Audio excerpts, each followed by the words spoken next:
Praise the Lord. Praise the Lord. Hallelujah. Hello, hello, hello.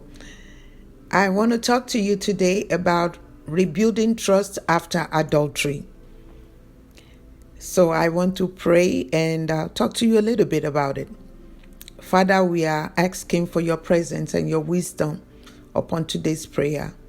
As I pray for your people who are going through adultery in their marriage, that you are the God who is able to rebuild trust after the betrayal of adultery.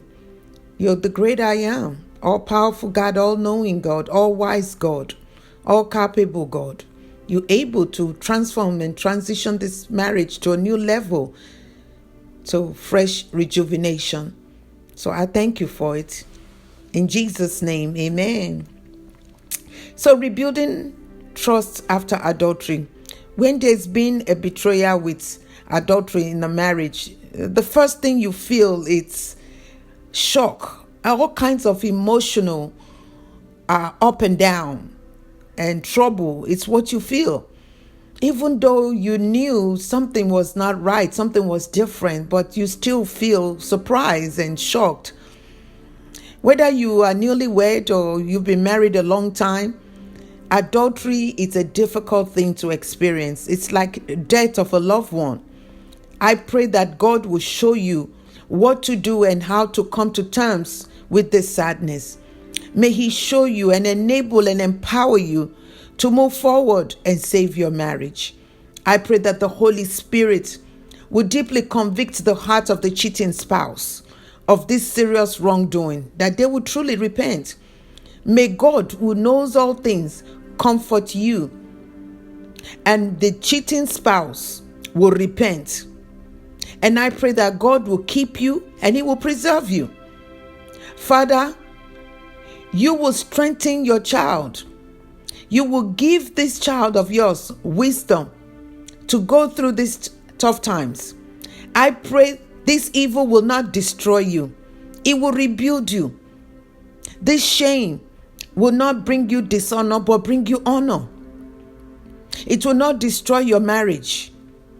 God will turn it all around for good. He is able to do that. In the book of Hebrews, chapter 13, verse 4, I'm reading from the NLT version. It says, give honor to marriage.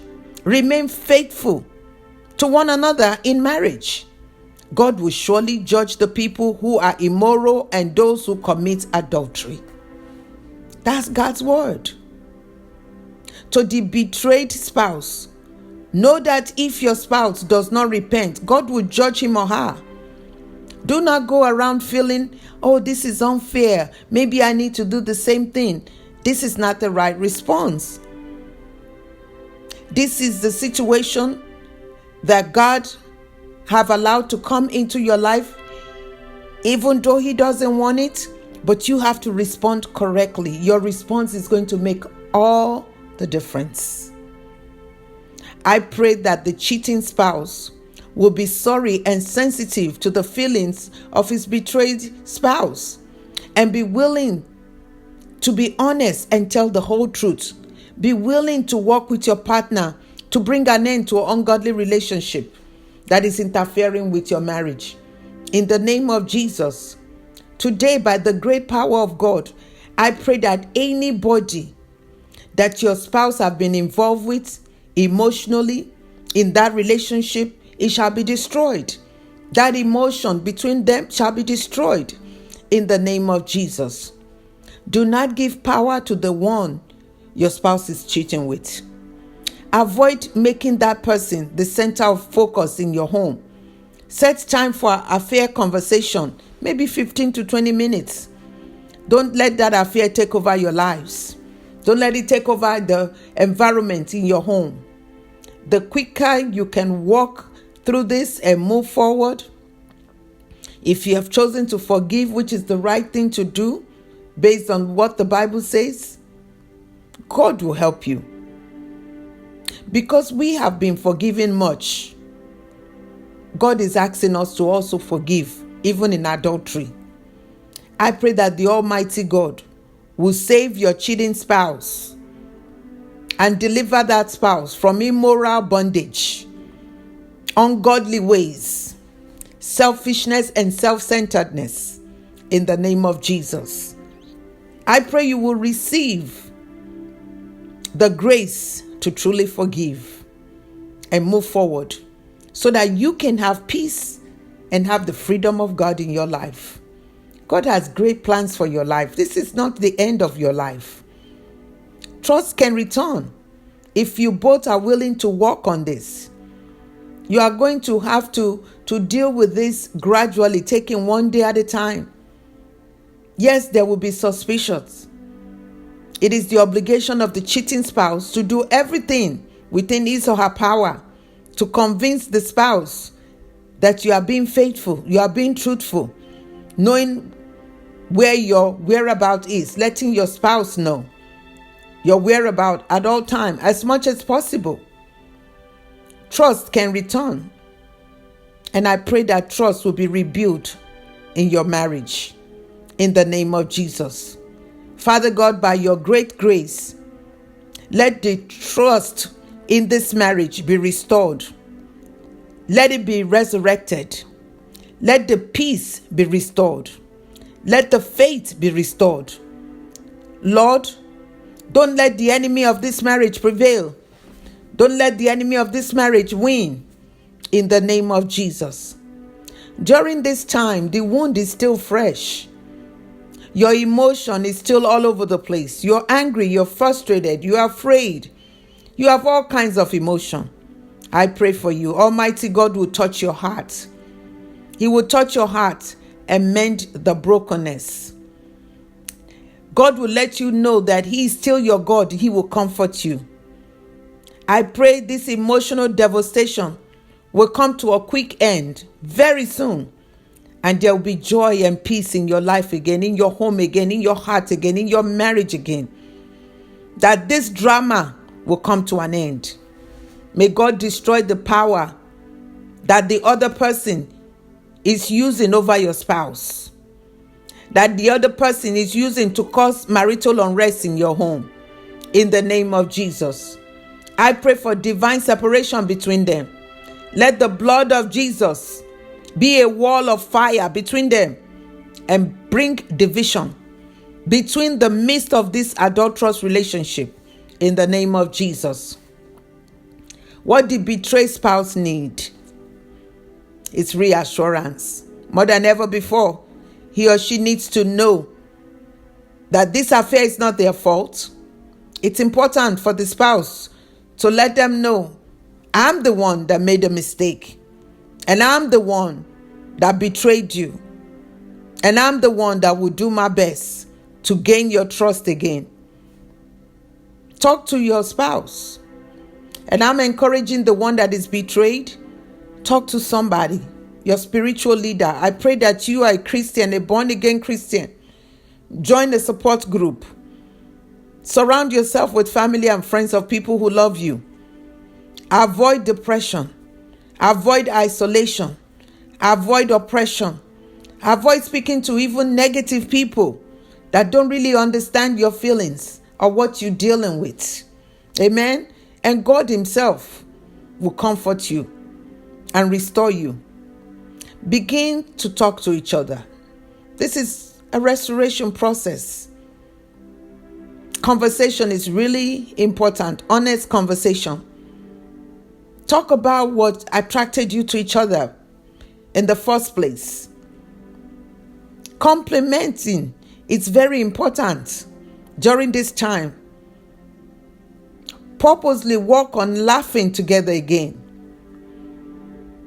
Do something you both enjoy doing. It will make positive difference.